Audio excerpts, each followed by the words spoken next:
Section 6.3 is on completing the square. It's just another technique of how you can solve for a quadratic equation. The first thing we need to talk about is that completing the square requires one to find a perfect trinomial. And the way you find a perfect trinomial here, you've got your x squared with an understood 1 in front of it. You have 14x. I need to know what c is that will make this what we call a perfect trinomial. So what I do to find c is I take half of the middle number. So half of 14 is 7. And then I square it. So 7 squared is 49. So that's the value I need for c. To factor a perfect trinomial, you're going to take the square root of the first term, the sign right here. So if it's plus, the plus comes down here. If it's plus a negative, we'll put a negative down here.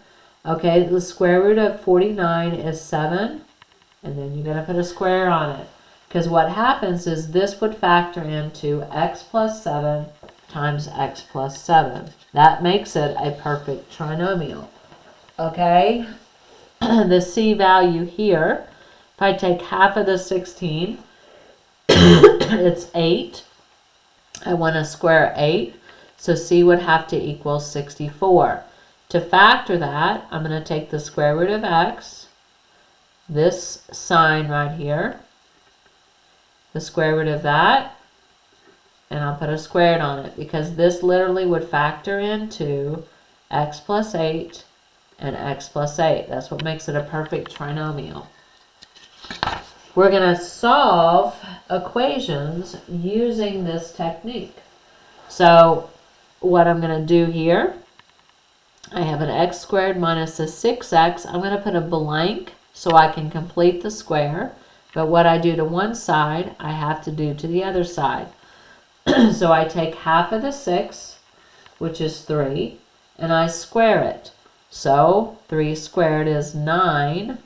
What I do to one side, I do to the other side. So then I have square root of that sign, square root of that, and I square it, and it's equal to 49. Well, now I have to get rid of that squared. So the way that I get rid of that squared is I take the square root of both sides. So I'm going to take the square root of that and the square root of that. The square root of x minus 3 squared is just x minus 3. The square root of that would be plus or minus 7. So I have two problems here. I have x minus 3 equals 7. And I have x minus 3 equals a negative 7. So when I solve this, I'm going to add 7 here. I have x is equal to 10. And I have x is equal to negative 4. So those are my two answers that would make that equation work. If I was graphing it, those would be the two zeros or the two places it would cross the x-axis. Let's do this one. Again, I'm going to put a blank there so I can complete the square. And I'll put a blank on the other side. So half of 6 is 3. 3 squared is 9, just like I had over there. I'm going to add the 9 there. Factor this. Square root of that sign, square root of that, squared, equals 25. I'm going to take the square root of both sides. So on the left-hand side, I have x plus 3. On the right-hand side, I have plus or minus 5. So I can make two equations out of that. X plus 3 equals 5, and x plus 3 equals negative 5. When I solve here, I get a 2. When I solve here, I get a negative 8. So those are my two answers to that equation. The two spots where it would cross the x-axis if I graphed it. Alright, let's go. This one's not quite as easy. I'm going to move the 24 over to make room to complete the square. So I have a squared plus 11a plus blank is equal to negative 24 plus blank. So when I have the a 11a, I've got to take half of it, which gives me 11 over 2. Now you're going to keep that in a fraction form. So half of 11 is 11 over 2. Then when I square that, it's what I'm going to put there. I'm going to have 121 over 4, which is what I'm going to add to both sides. Okay, so when I factor this, I get an a plus square root of that is 11 over 2 squared. Okay, then I would use my calculator on that. So negative 24 plus parenthesis 121 divided by 4. I'm going to convert it back to a fraction, and I'm going to get 25 over 4. To get rid of that square, I have to take the square root. So this is going to give me a plus 11 over 2 is equal to plus or minus 5 over 2. Square root of 25 is 5. Square root of 4 is 2. So I have two problems. A plus 11 over 2 equals 5 over 2. And a plus 11 over 2 equals negative 5 over 2. So this is, I'm going to subtract here, and I'm going to get a is equal to a negative 6 over 2, which is going to give me a negative 3. Here, I'm going to subtract, and I'm going to get a is equal to a negative 16 over 2, or a negative 8. So those are going to be my two answers. Sometimes you have situations where they tell you you have to solve these by completing the square with a non-1 coefficient. In other words, I don't have a 1 in front of my x squared. I have a different number. I have a 4. And I'm not allowed to do that and complete the square. So the very first thing I'm going to do is I'm going to divide everything by 4. So that gives me x squared minus 5 over 4x minus 21 over 4 equals 0. I'm going to move the 21 over 4 to the right hand side so I can have room to complete the x. Alright, so half of 5 over 4. Now your hint here is when you have a fraction and you take half of it, you're going to multiply the bottom of that fraction by 2. So in other words, you're multiplying by 1 over 2, because that's the same thing as dividing by 2. So half of this is going to be 5 over 8, which is going to give me 25 over 64. What I do to one side, I have to do to the other side. Left hand side, I'm going to factor x minus 5 over 8 squared. I'm going to take my calculator to do the right hand side. So 21 divided by 4 plus 25 divided by 64. I'm going to get a decimal, and I'm going to convert it back. So I'm going to get 361 over 64. Now I've got to take the square root of both sides. The square root of 361 is 19.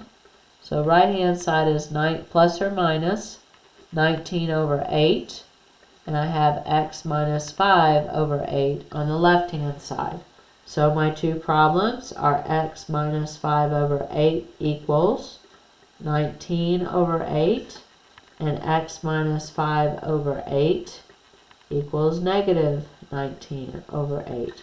Okay, I'm going to add that. That's going to give me x is equal to 24 over 8, or 3. And I'm going to add this, so that's going to be x is equal to negative 14 over 8, or negative 7 over 4. Alright, let's do this one.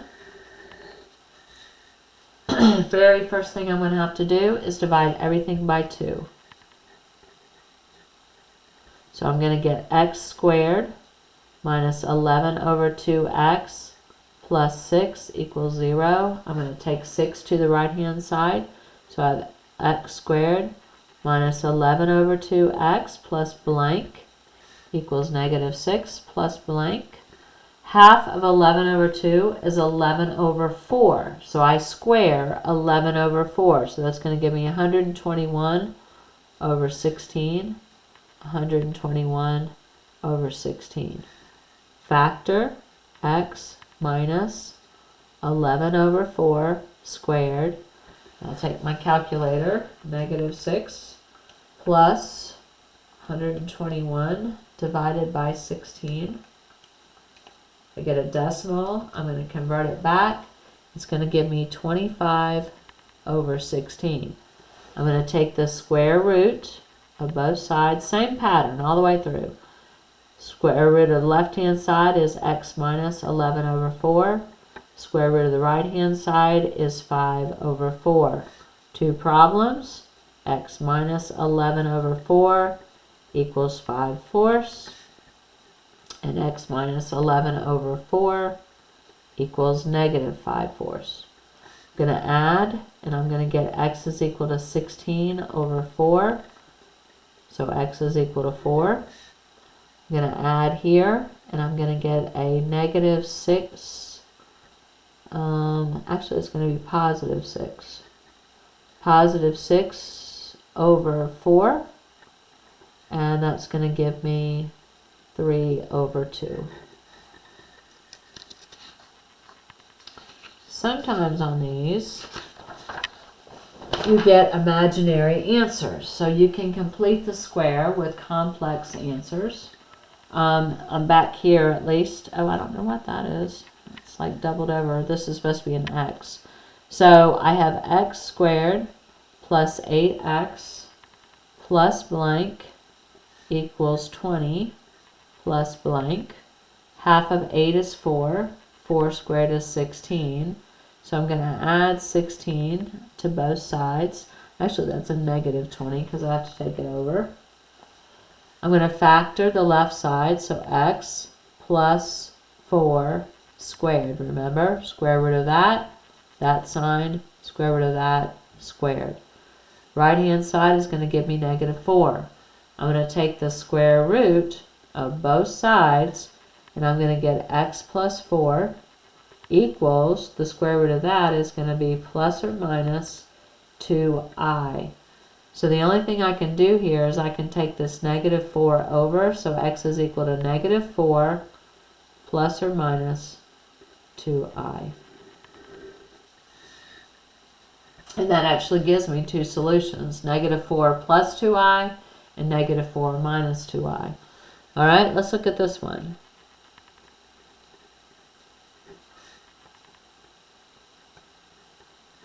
Half of 1 is 1/2, so 1/2 squared is 1/4. So I'm going to add 1/4 to both sides. I'm going to factor that, so I have x plus 1 over 2 squared. When I do that side, I'm going to do it on my calculator. And I'm going to convert it back to a fraction, so I have a negative 15 over 4. And I'm going to take the square root of both sides. So I have x plus 1/2 is equal to, on the top, I have I on the square root of 15. I can't break that down anymore. And of course I have plus or minus in front of it, over 2. So when I solve it, I have negative 1/2 plus or minus I on the square root of 15 over 2. Or it can be written like this, negative 1 plus or minus I on the square root of 15 over 2, because they have a common denominator. So either this or this is correct. Your homework is page 351, 16 through 36 even.